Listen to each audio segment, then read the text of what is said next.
You're listening to episode 75 of the Confident Rider podcast with Jane Pike.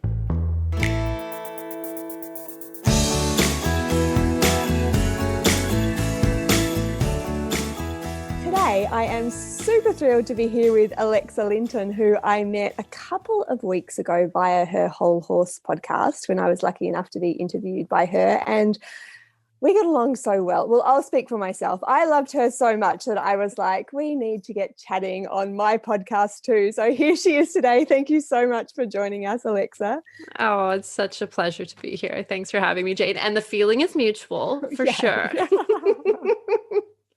So we were just chatting about life and the universe. And as with so many of my interviews, I find people interesting and I love what they do. But I think it's probably better in this instance if you introduce yourself a little bit and tell us about your loves and interests and what it is you do out there in the world so that we can all get to know you better if we don't already. So do you want to take it from the top? Absolutely. Yeah. And like I was saying before, it's a bit hard for me to even explain a lot of the times because I have a bit of a varied educational background and things in terms of my work. But I guess it really comes down to something similar that you work with, Jane, in terms of really putting horses at the forefront and their well-being. So I sort of sneakily make everything about that in roundabout ways. Under the radar. Oh, yeah. So, for example, right now I'm in my 5th year of human osteopathy. And my goal is to work primarily with equestrians. So it's my sneaky little way of helping horses, because I've found that as riders, we've had often falls and catastrophes and various things that have befallen us when it comes to horses, and oftentimes have things that are not moving well, that chronic pain that we're working with, and those things impact ourselves, our horses, our emotional state, our experience of everything in my mind. So that's kind of my current passion. And in the past, almost just over 15 years ago now, I finished my training as an equine sport therapist. So I've had years and years and years to put my hands on horses, which is one of my ultimate passions, learning about equine bodies, but also about equine emotions and spirits as well, and how to really, do right by these amazing animals that we have in our lives. So it's such an interconnected rabbit hole. That's the problem. Like, I think once you start and you follow the stepping stones along the way, you're like, oh, it sort of organically leads you down this direction. And then you're like, how can I not learn more about that? And then all of a sudden the next door opens and you're completely describing my life. Like, it's just kind of been like, ooh, squirrel. Yes. This thing. And oh my gosh, I need to learn more about that. I remember being in Equine Sports Therapy school, and my teacher was very ahead of his time. And one of the things we learned about was energy medicine. And I was like, what's that stuff? And by the end of my 2-year certification, I was just like enthralled with it. And then I just kind of kept grabbing threads to follow, in terms of like equine facilitated learning. And then and that was when I went into my work in energy medicine and body talk and animal communication and all these places where I would have never imagined myself going in the past. Right. And that was just kind of like, okay, where's that next step needing to go? Like, where am I being drawn to for this journey to continue? So, But do you find though, because I just thinking about, and I was reading your website briefly before about the energy medicine and the intuitive work and the healing work and communication work. That was a succinct sentence, wasn't it? So it drew all those things together beautifully. But do you find that, even if you start working at a more manual level, so kind of a more nuts and bolts level where we're looking at muscles, we're looking at, the skeleton and so on and so forth, after a while, like the more developed that you get with your work, the more nuanced you get and the more sensitive you get to what it is that the horse is presenting, that naturally it's kind of like a matter of course before you start getting into things on a more subtle level. Has that been your experience? Oh, yeah. And it's been fascinating with the osteopathy because, of course, osteopathy is very, oh gosh, how should I say it? It's like stupidly complex, you know, the amount of anatomical understanding, biomechanical understanding. And so it's been very much my journey of like, when I started feeling actually quite sensitive energetically and very intuitively connected, and then kind of losing that in terms of the physical body, because I had to be in my head to remember like, okay, what am I doing here? Technically, nuts and bolts. But I found years ago with the horses, a big part of the work with horses is the following of the thread. So when I do body work on horses, and I'm sure there's people out there that can relate, I don't follow any kind of, particular formula for it. For a long time, I've just kind of followed my hands and let them sort of take me and sort of unravel, whatever needs to be worked with. That's changed a little bit, adding the osteopathy piece in that now I understand some aspects that I didn't, in terms of, there's things that can actually contribute to other things, or things that can be more primary issues or rigidities that need unraveling first. And that can actually create change in very distant places that, or, emotionally speaking or otherwise. And so I've been really enjoying that part of the puzzle, I suppose you could call it. And I think it lends itself to, for any body workers out there or anybody that's working with horses on that level, really, it's a journey. Like the way that I treat now, as opposed to how I treated 15 years ago, is completely different. It has certain aspects that have, stayed, in terms of my intentions and where my heart is in it. My hands have changed, and the palpation deepens, and the way that I feel things changes. And yes, that energetic, emotional piece starts to come up into the fingers as you work, right? It's almost like it can't help but do that. It blends. There's no disconnection between those spaces, especially when it comes to horses. That's so beautiful. I'm like, Alexa, I want you to come and work on my horses and me, actually. I would love that. Let's do this. Yeah. After you posted that photo the other day, I was like, oh my God, I need to go there. Come. Oh, that's so beautiful. I had like a whole stream of thought, and then I got lost in the energy coming up through the fingers and the intention, and I was kind of whisked away. I have to come back to what it was that I was thinking of asking. I've been exploring lots of different conversations lately, and some of this we talked about in the interview we did together for your podcast. But this morning I posted a video around self-trust and intuition, and how, for the most part, many of us have been trained out of following our own instincts or following our own intuition, in deference to questioning, and in deference to kind of entertaining doubt and thinking, but what if? And sometimes there's a flash of knowing that comes up, a kind of like point of clarity that's very quickly followed by, but maybe not, or maybe that's a silly thing to kind of think of or entertain. And I just wonder, when it comes to what you're talking about, and I know there's various pieces that are coming together that apply the very functional pieces and very structured pieces with these more sort of nuanced energetic understandings.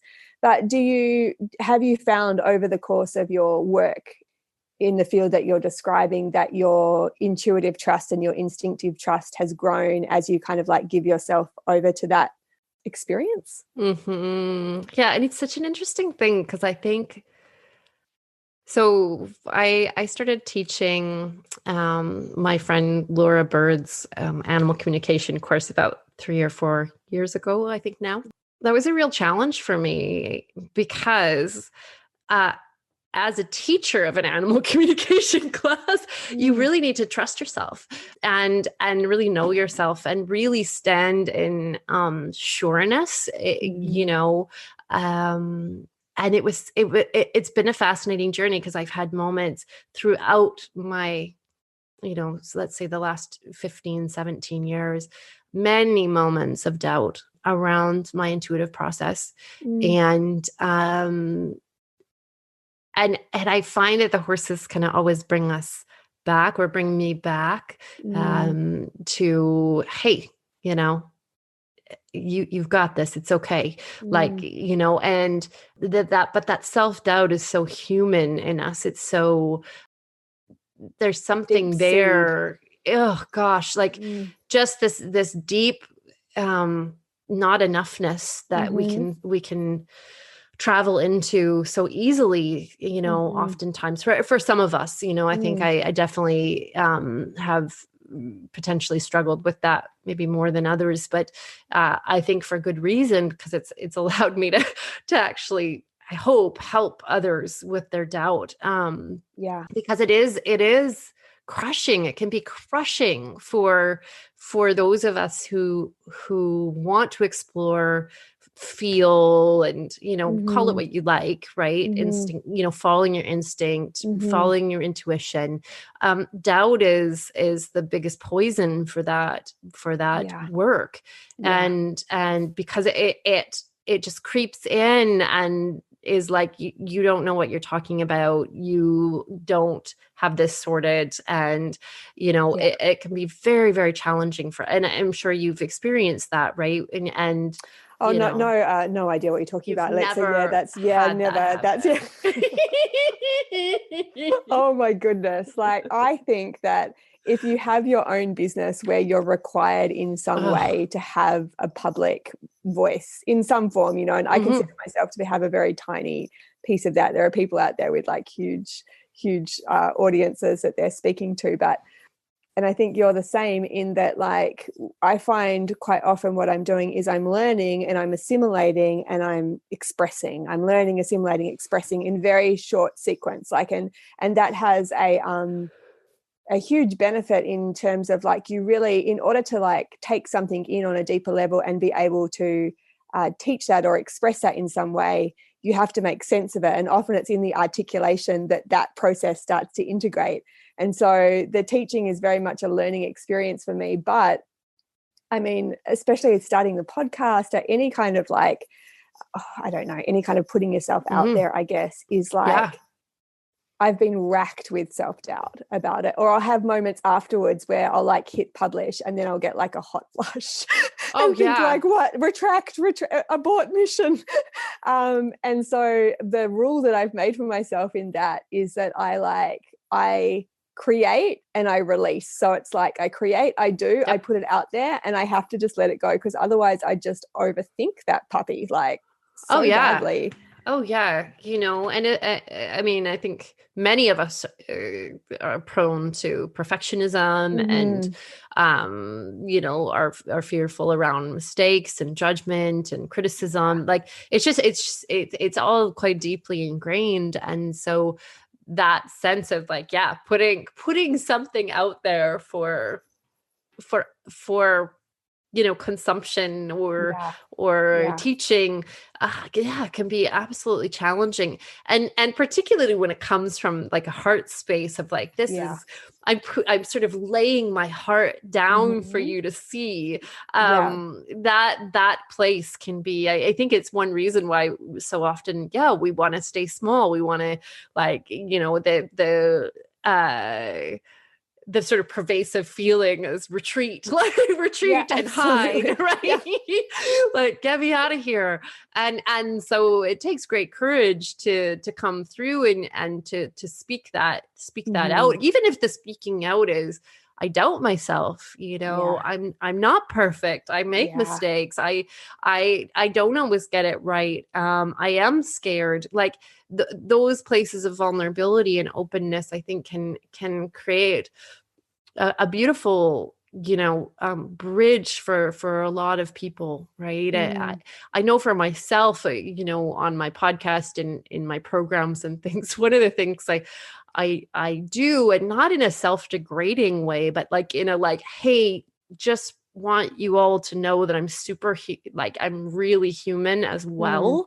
And I talk about, like I make mistakes, I lose my temper. I have like times where I'm just like, terrible at training or this or that. Like we're all in a learning process, right? And I have horses that I work with, or people that I work with, where I'm like, oh my gosh, I'm not getting anywhere. Like these are the places, this is the learning ground, right? These are the edges of like, okay, this is where the rubber meets the road. And, we're all on this journey at some point or another. Like nobody's like at the end going, I made it. Like, look at me. Like we're all just somewhere from the end point. And I think we have this illusion of like, oh, like everybody else is there. They've made it. They've figured it out. Right. It's like, it's not true. Like we've all got our own demons and our own stuff and, the things that we're working with and the humanness that regardless of how connected to our spirit and our intuition and all those places we are, there's still the humanness, Yeah. Oh, completely. I had I laughed once, and this just made me think of the kind of prior run to coming into our conversation today, where I watched a video. It was sort of a business related video of someone that they're like, okay, so how do you get ready for a session? And they're like, well, I clear my space, and then like I go through this like meditation process, and then I ding the triangle 5 times, and then we do some kind of like dancing ritual. And I think, oh my goodness, like sometimes I've got like a child in the background. I'm like, Flynn, not there. I'm like racing up like chariots of fire. I'm like, where are my headphones? Oh my goodness, the internet's not working. Like it's like all this kind of like imperfection that leads into like, hi, welcome. But it's so important to articulate, because like that veneer, the veneer is so what we see and what we kind of like attach ourselves to as a point of comparison, and it's never the complete reality. Not at all. Not at all. Beautiful words. Yeah. So can you give us a definition of osteopathy so people have like a clear idea of what it is that you're talking about? I can try. So this is your year 1 question, exam question. What, Alexa, is osteopathy? Well, I've come to understand it as a few different things. And I mean, one of the things that I love about osteopathy, which is sort of avoiding the question, but it's the sense that everything is as a whole, everything's connected. So, and I've always been drawn to therapeutic models that see things in that way, because I have not always seen things as a whole, but I thankfully do now. And that humans are whole, and that, horses are whole, and that if we can actually provide some support and around, returning that body or that mind or that, spirit into some, or supporting that spirit back into those spaces, then we can get a really long way. So osteopathy essentially is about supporting the body into a full expression of health. And that's done through various different means, and it changes in different countries. It's really interesting. Like, this school and the students in England, for example, will practice quite differently than the ones in Canada or different places, is what I've noticed. In Canada, where I'm training, our program is split mainly into 3 parts, which is cranial, visceral, and structural, more like musculoskeletal, structural. And so, I naturally, of course, gravitate to the cranial, because I'm a little in that, train in energy medicine and feel for a long time. And so it's just like more easy for me to work in fluids, like in visceral or in cranial. So I really had to challenge myself into the more earthly path of like structural musculoskeletal. Yeah, which has been great. Like it's been really good for me to do. And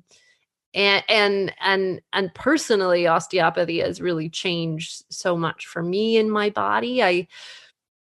I remember back to our pediatrics class, and I find it so interesting, like, you know, that you can work on babies. First of all, super, super intriguing. I don't know if I want to work on babies, but like baby horses, anybody can bring me baby horses. I will work with them. If they can ride, you'll treat them. Exactly. So or kittens or puppies. Yeah. Any of those. So, but what was really interesting is as the babies came in and were treated by our teacher, I was just yawning and yawning and yawning.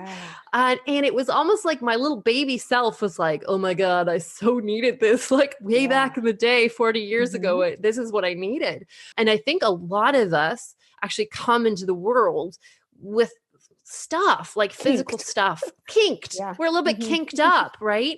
And you know, and you see this in babies, was a like tight squeeze. Right? Oh my God, my cranium was very, you know, like squished up against that bone for a while. Like what are you talking about, kinked? Totally. So what you'll see often in babies is like, you know, a baby that doesn't choose to crawl, they'll like, you know, and you might have seen these with your kids, like they'll like scoot on their butt, you know, along the floor, or they'll drag one leg behind them because they really like to be side bent a certain way. It feels better. Like humans always go towards the ease. And so that's a lot of the times, and horses are similar, right? So they'll create these ways of moving in the world that go towards their ease, right? So and we see that in the way this, you know, I even like in my face, for example, like I have like my nose is to one side and my face actually has like a sort of a curve in it. And you can probably see that as you look, right? It goes like this in my septum of my nose. I know it sounds weird, but like literally that's because my sphenoid bone when I came out of the womb was like oriented in a certain way, and my cranium, you know, solidified, fused in that way. And you'll actually see it, like super interesting to look at faces, and you can see, you know, one eye will be bigger than the other. The nose will be curved one way. And I mean, super fascinating to look at that stuff. For a long time, I heard that actors would be hired for the particular cranial shape that they had, because there was like this sort of winning combo of like, like of symmetry, you know, basilar, like a symmetry. And if you look at actors like, who was it? Harrison Ford and things like that. Their faces are very asymmetrical. And it kind of brings a certain presence to the screen, right? So it's very interesting to look at all these pieces and see, okay, what was my ease, and like what was that physical background that I did have in my body, and how, you know, each horse is like that too. You know, I'll work on certain horses and I'll go, man, like this horse is just, their body just works so well. And other horses, and you've probably felt this too, where you get your hands on another horse or you train another horse and they just have such a tough time in their body.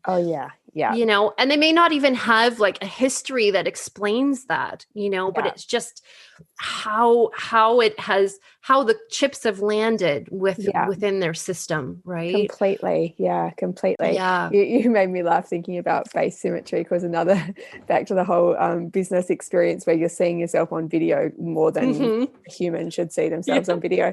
And I'm like, wow, I didn't notice that my mouth drooped on one side like that, or like I've got like one eye that's like seemingly half closed every time I take a photo.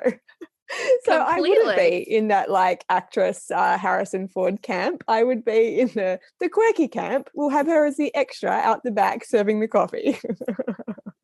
I'm in that camp too. Yeah. So I love that. That was a beautiful definition of osteopathy. I give you an A+. And thank you.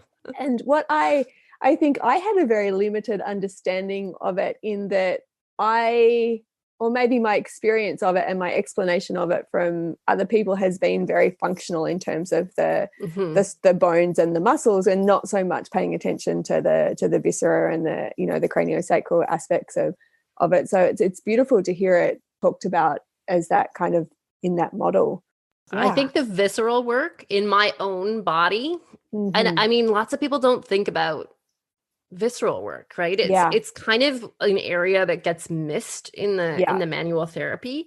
I think that has probably changed my health more than any other part of the osteopathy work for me personally. Because I am a person, I don't really say it that much, but I would definitely put myself in like the high functioning anxious, like anxiety space. And so I hold a lot of that fear and anxiety in my viscera. I hold it in the root of my mesentery, which is like just under my belly button. So like if you press down into your belly button, you can feel it. And for me, I have like a pulse that comes up like in that area. And I hold emotion, through my viscera. And, you know, it's so interesting because we look at like traditional Chinese medicine, which I'm not an expert in at all. They look at the organs in terms of emotional. So that's a part energetics of the context of those meridians and those emotions. And so it makes so much sense to me to see, you know, my kidneys are about fear. My kidneys are related to my willpower, my survival, you know, connected into my adrenals, like all these pieces that we start to see, okay, how do I work with that? Oh, my kidneys are articulating with like all these other things, right? Amazing. We don't really realize that. It's like they have literal, like they're touching each other. You know, the kidney and the renal fascia, just on the right kidney alone, is touching the liver, the colic flexure on that side. I should know all this stuff. You're impressing me, don't worry. Lots of other things, the mesentery, and then it's of course connected down into the bladder, and then the renal fascia connects to the left kidney as well, behind, you know, through the back. And so there's just like all this connection to these spaces, and you know, those things can become through stress or trauma, like falls. I mean, how many riders have fallen on their butts? Yeah. Like, and even just to get sort of like a knock, you know, like which would be part of, Oh yeah. Which would like be part of a just that much experience. Completely. But you know, falling on your tailbone, that's a big deal. Yeah. That is a big deal. And we don't think about it. Oh my God. Like, you know, with like hands up, who out there is falling on their tailbone, like bad. Oh yeah. Like many times, you know, I was the kid who would like somersault off the trampoline. Like, I don't know why they let us do this stuff, but and land on my butt so hard. Right. And so I think back to all those times, like my spine just took absolute hell for those chunks of my life. And, you know, that's the things that we work with, right? Because as soon as we land on our tailbone, all the viscera just drops, right? And it doesn't like that particularly much. Yeah. And so, you know, as riders, we've often been through a lot of physical trauma that we kind of laugh off as, oh yeah, like I had this wreck and that wreck and I came off here and I, you know, like badges of honor. I can't even think of all the times I've fallen off horses in very silly ways. You know, it doesn't have to be like a trauma, quote unquote, in terms of like capital T trauma. It's just like a sort of like interruption to the body's functioning, or like completely. How it would naturally sit. that one time that I like went out into the field and caught my horse and put her halter on and tried to ride in across a creek with one rein, like bareback, when it seemed like a super good idea, like, and then fell on my head. oh yeah, then, like those sorts of things, right? Where we go, I vaguely remember that. Yes, that did happen. But you get up and you're like, whatever, get back on again, right? Like this is what we learned is like, get back on the horse, do it again. Gosh. So, we've learned. My osteo must hook in. And then we wonder later on, okay, why aren't my hips moving? Or like, why am I in pain? Or like, all these things. Or I know. Why doesn't my horse want to move under me? Right. I was just thinking to myself, my horse sort of tweaked himself yesterday. I was talking to you before about this, and like immediately he's booked into a body worker. He's got like chiropractic booked in, like all of this stuff. Me, on the other hand, I woke up with like a funky shoulder a couple of weeks ago, and I'm like, oh God, waiting for that to unlock, and like, and I just kind of juxtaposed those two realities against each other and was like, you're not the only one. The number of horses I see in the person, I'm like, okay, so when are you coming in to see me? So how do you approach treatment at a visceral level then? Is that still manual manipulation? Or? It's different actually. So in the work that we do, we call them, in my program anyways, we term them protocols, different protocols. So protocol 1 is very structural, very physical, like feeling the bone, the fascia. And remember with osteopathy, we're sinking, like literally we're sinking to bone, we're sinking to the different levels, and we're feeling. That's the level of palpation that you start to work with, so that you can actually sense these. So it can be pretty firm then, like in a way, but not. It is very much, it's like, it's hard to explain, but I fully appreciate that. It's like a Zen master, just, there it is, and it takes a while. The first year I got very frustrated because my teacher, sink to bone, because you're trying, but you can't try for it. You just have to let it come. You have to let it come. And so viscera is kind of the next level of palpation. So you learn the cranial, that is very subtle, very subtle. And then you start to work with protocol 2, which is the fluids. And so initially the fluids feel like, it was really funny. Actually, it felt like, I don't like being on boats particularly much. I'm really motion sick. So initially it like felt like that. And our teacher would be like, okay, find the center of the space, just like, I'm trying to find land right now. Yes, totally. I need the island. So I don't, vomit here on my poor partner. And so it's finding the fluids and the movement of the fluids, because of course organs, and viscera tend to be fluidic. So it's quite a different feel. And each organ feels different. Like the kidneys kind of feel like a bar of soap. Yeah. The spleen tends to feel more like a little bit rubbery, but softer.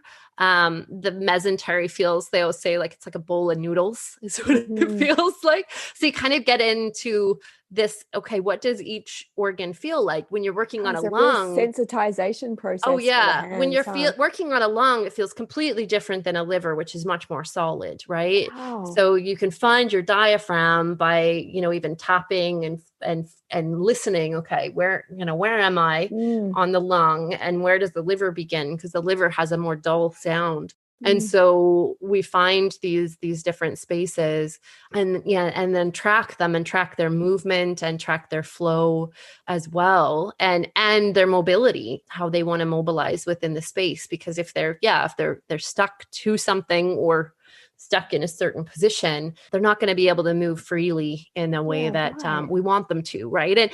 And so it's pretty cool. I mean, people get really cool. I get you can get some amazing stuff going on when you release, like, for example, a lot of hips are stuck because of the colon, so for, one of the things I work with quite a bit is scar tissue. And people don't always think of their scars as being a thing, but scars are a thing. They're very high in our methodology in osteopathy for a very good reason, because they can actually create a false fulcrum around which movement occurs. And they can really pull on stuff, fascially and otherwise. Right. Yeah.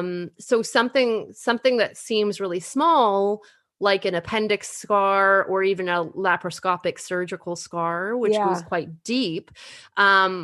Cesarean can be incredibly that's a big impactful. one. It's a big one. And we don't always think about that, right? But as riders, that like something like a cesarean is going to be very impactful for the movement and flow of the energy in the body. You know, I was working with a client the other day and he was having massive coxofemoral pain on one side, couldn't figure it out. He hadn't had an injury or anything. And I went through his history and it was like, okay, well, I had my appendix removed and I, you know, all these different things. And I was like, went in and it was on the right side. And that appendix scar was totally, you know, impacting his hip joint, his coxofemoral joint, and really creating a lot of pain for him, right? Because it was pulling up on all the fascia on that side. So these are the sorts of things that we start to look for. And whether things are moving well and expressing and, you know, expressing themselves in a healthy way, right? Well, the first time I'd ever thought about scar tissue having an impact, I went to a Chinese medicine practitioner who was also a manual therapist. And I'm like, as a child of the 80s, like my appendix scar is like, you could frame it, like it's huge.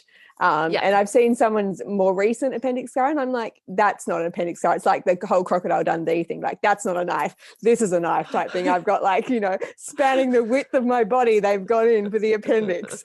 And he was talking about the adhesions kind of causing issue and also kind of, and this is very like layman's terms, but kind of like sticking or kind of, I don't know quite how to describe it, like Velcro kind of like drawing in the fascial some of the fascia from around it and causing, like, did you describe it as a fulcrum, like an energetic kind of? Yeah, it will cause like a false physical fulcrum even, right? So it becomes its own little like stuck point. And if you've seen, like, there's a great TED Talk or something that talks about like it's showing a fellow in a fascial kind of suit. I've watched that. Have you watched that? Huh? And it's super interesting to watch when she pulls on like an arm or, you know, a shoulder or this or that, like just what happens in his body and the restriction in the movement. Right. I'm obsessed with fascia, actually. It's so interesting. It's so interesting to see that.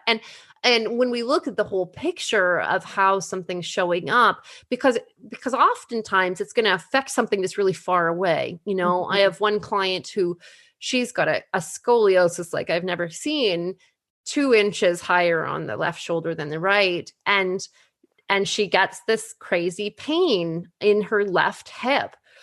And nobody's been able to figure it out. But what I've come to sort of understand with her, a big part of it is that this left shoulder, all the fascia through that shoulder pulls up on the hip, kind of like as if she's wearing a bodysuit that's too tight on that side. And it actually compresses some of the vessels and vascularization down the leg, which the body does not like. You know, one of the things that we're first taught in osteopathy is that the rule of the artery is absolute, which means the body will protect the vessels.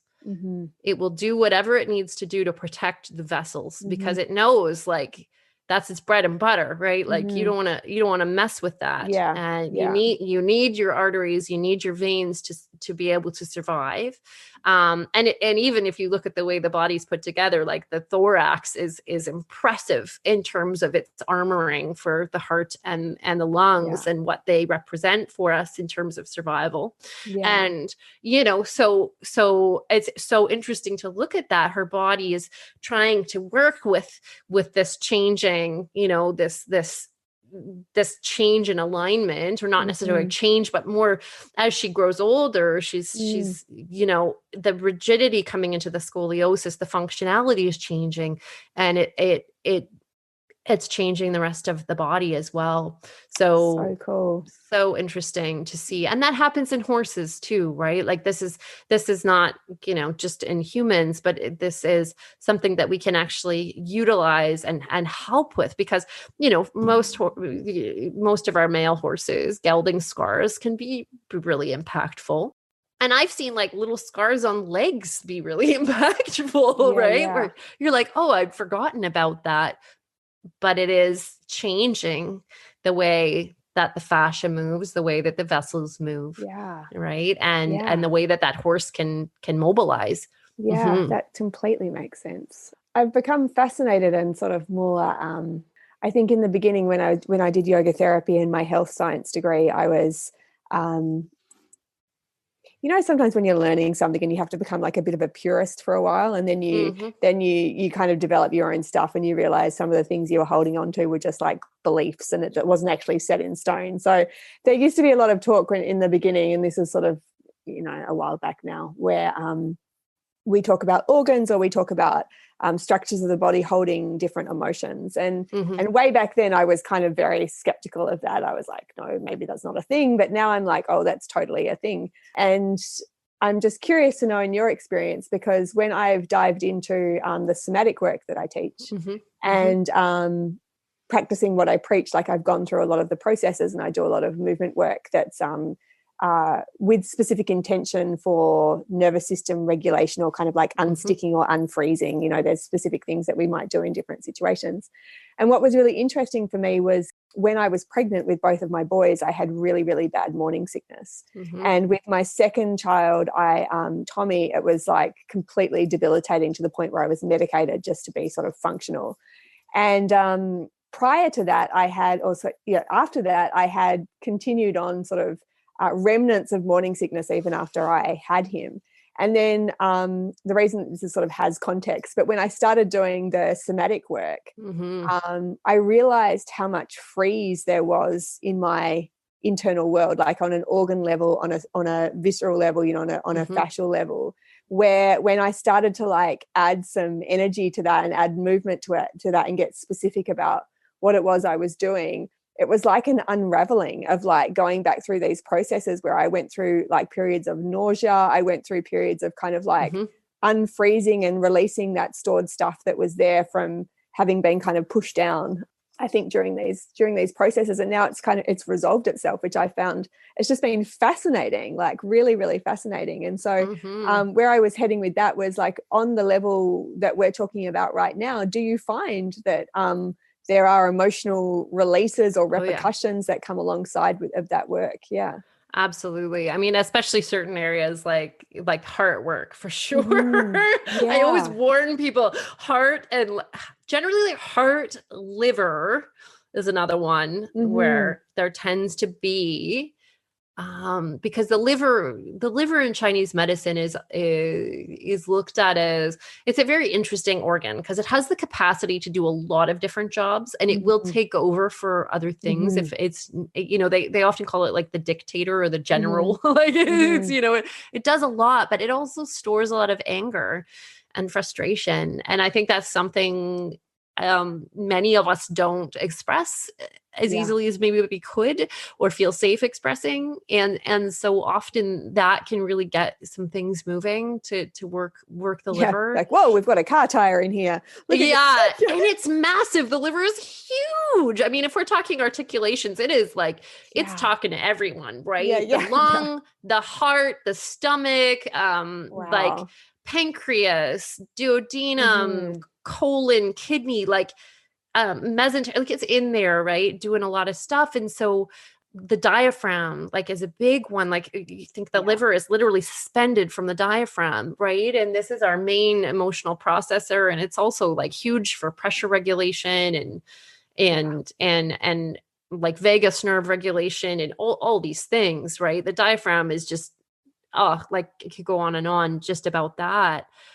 And like, so stuff comes up, and I will warn people if that's a priority. I'm like, okay, just so you know, we're going in. I'm sorry about tomorrow. Like, and the heart is the other one, right? The heart, so often, the pericardium of the heart is like a freaking machine, man. It is this fascial fibrous lining around the heart that is like an armoring of its own, and it attaches to like the diaphragm. It attaches to even the vena cava, the inferior vena cava. It attaches in some people to the esophagus, so viscerally, and the hilum of the lung, and then up onto the sternum. So it touches behind the sternum, and then up onto the vertebrae. So people with neck problems, it can be pericardial stuff because it's like C6, C7, T1. And so, and for so many of us, we have heartbreaks that, we've never really worked with or let go of, whether that's, romantic or otherwise, or we're losing a horse or, all these grief pieces that we may or may not have worked through.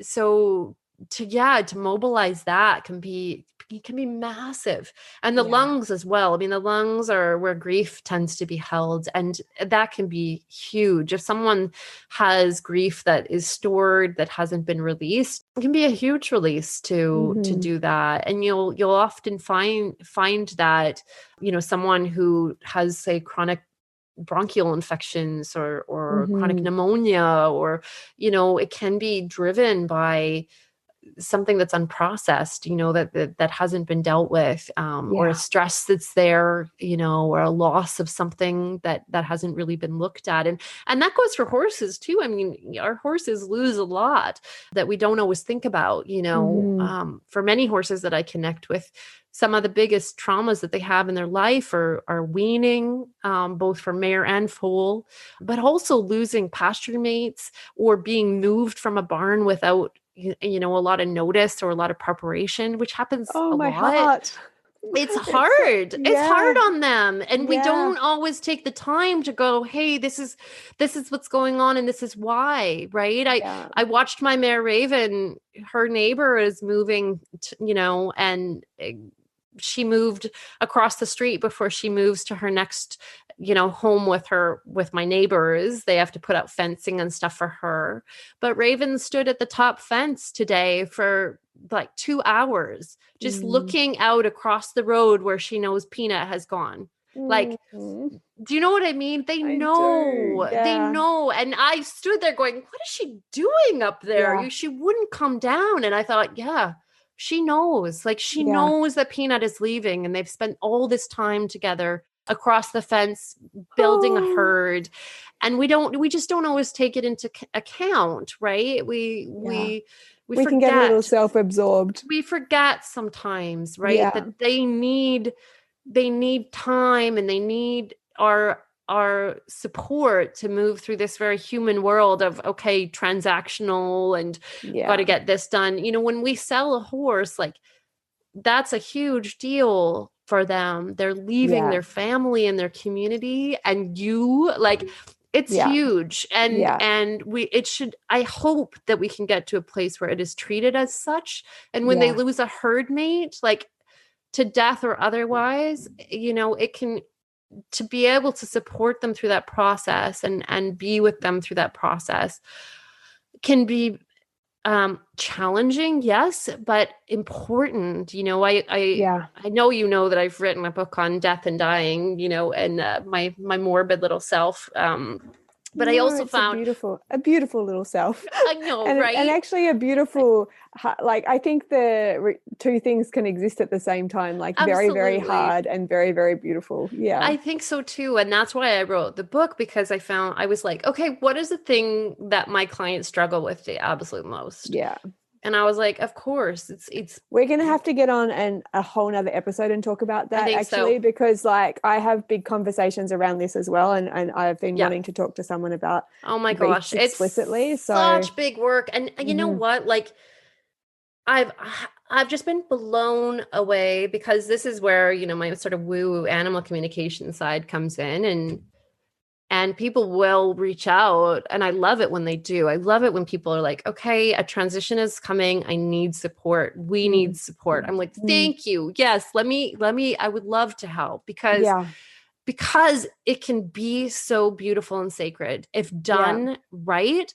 Oh my God. It is just, I can't even tell you how amazing it can be when you can go in and actually shift things that need to shift, and ready the way, and open up those spaces that need to be opened, and help even the humans to see their role in the bigger picture, like to really sit into, I am the steward here, and that is my role, and I get to anchor this space and so beautiful, and just and really be hold this journey like in my hands, like in my heart, and be there for this animal who's done so much for me. Like that is like it makes me cry to think of that, right? And it's and a form so of midwifery, huh? it's amazing. It's so amazing. Like and how many deaths happen that are so traumatizing and stressful and anxious and all these things, that it doesn't need to be that we've way. lost our lineage with death. I think we've lost our connection to ritual and in that sacredness. Ritual, legacy. How do I honor this animal both as they're passing and after? How do I prepare so that I can do good here, like, and be helpful here? A lot of, I've seen a lot of people walk away. I don't want to be there. It's too hard. It's too hard to be there. And I just say, go back. I'm very blunt. Get over there and do the work. Like, because they need us. And I say all this to myself because I know that, my mare Diva is turning 22 in May. And she's just been my everything in my life. And one day she will pass, and I want to be that for her. Yeah.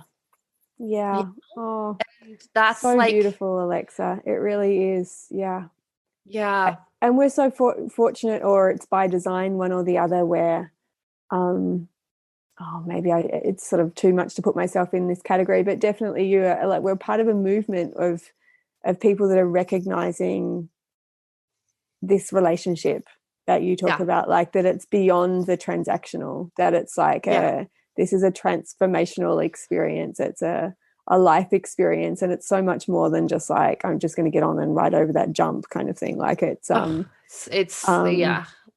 when you get to that place, then it also provides context for so many things, because you're when you're thinking big picture, when you're thinking long term, and when this relationship is for forever, in as much as it's possible to be, then things slot into place in the timeline. There's not such an urgency with things. There's not such a it's a really beautiful thing. That was really beautiful what you said. I'm really excited to get into more around that, actually. Another time. There's not enough conversations around it.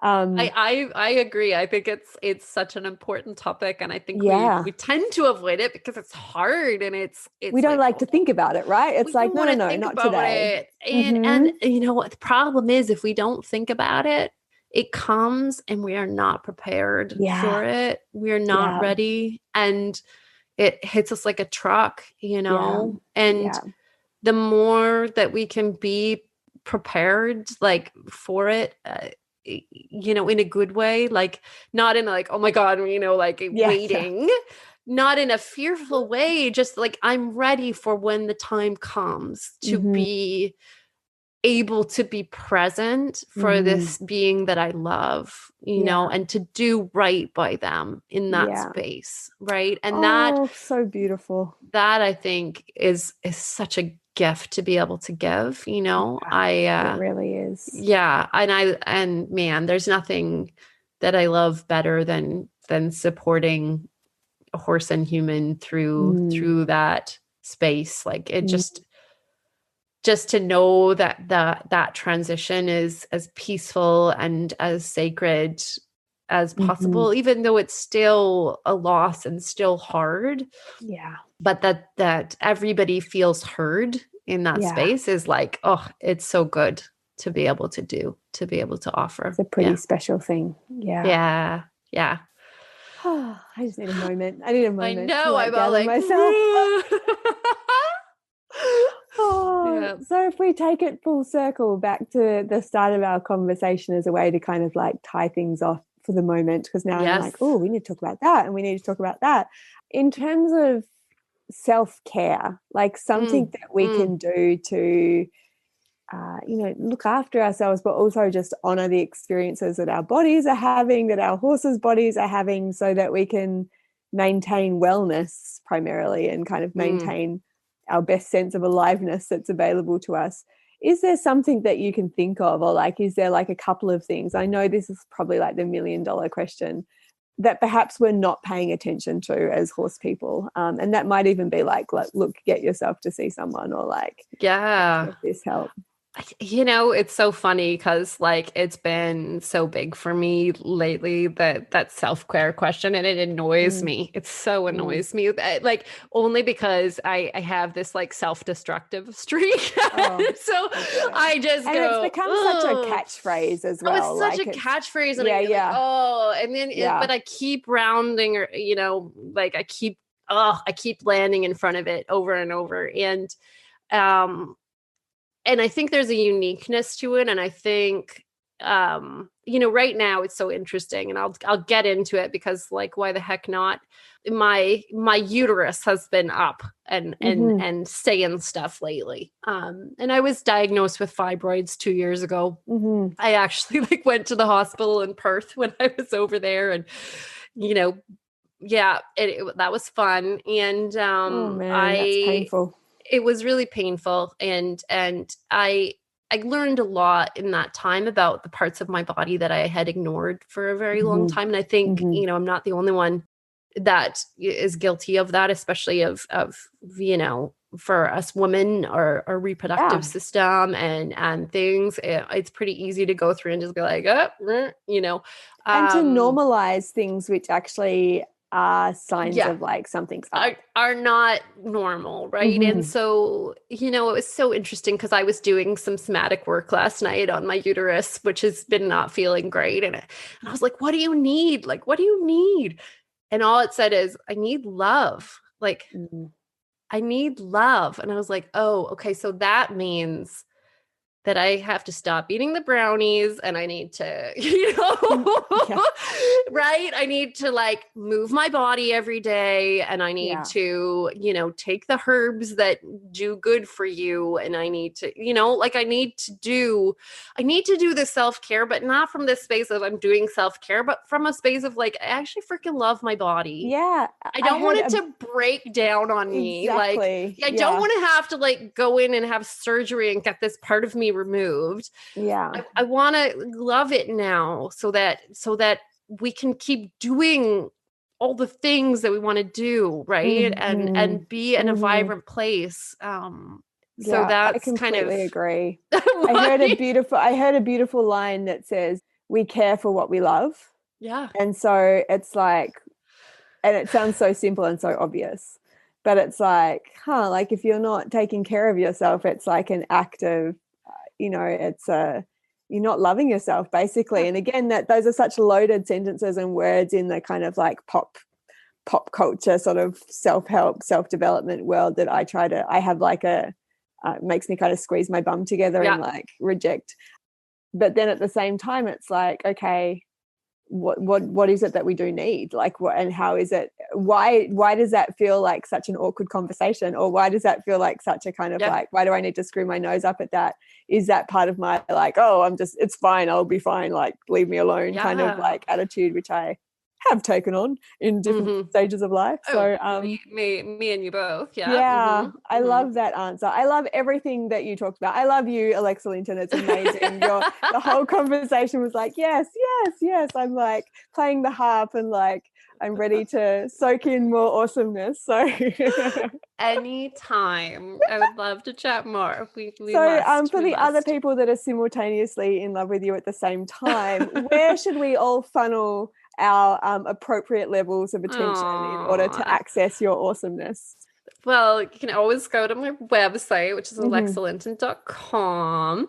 And I do have a Facebook page, which is also Alexa Linton. And then, of course, my podcast too is the Whole Horse podcast. So if you want to come on over there, you can listen to you, the lovely Jane Pike. You totally should, because there's lots of great conversations over there. And it was, you've got some fascinating people that you've talked to. And I have had so much fun. I feel like the podcast is just my excuse to like, me too. Oh, let's so I've got a podcast, reach out to this person that I would never be able to talk to otherwise. Yeah, it's fabulous. It's a great excuse. So no, I love it. And yeah, I have some courses and stuff over there. I just put up my equine cranial course. Hopefully COVID doesn't, is that an in-person course? There is actually an online portion for the equine cranial as well. If anybody is interested in joining from overseas and such. It's she raises her hand wildly. Yeah, it's super good because it's a lot of the like in-depth theory and it's really thorough. So, and there are some great techniques just in the online program. And then the in-person, the online basically, is like, ingest all of this so that when you come to the in-person, we can just like get into the good stuff. Right. So I'm just, we'll see where the year goes. I'm sure you're the same. It's like, okay, where are we going to be traveling? Like, I don't know what's happening. So we'll see. But there's lots of stuff over there and amazing. And I'll provide all the links to that wonderful on my website as well. Thank so that you. I can shoot straight across. Yay. Thank you so much again. It was super fun. Yeah, absolutely. Anytime. That's it from me today. Thank you so much for hanging out with us. If you want to find Alexa, once again, her website is alexalinton.com and her podcast is called The Whole Horse Podcast. If it's me you're after, confidentrider.online. Have a fantastic rest of your day and I'm looking forward to speaking again with you soon.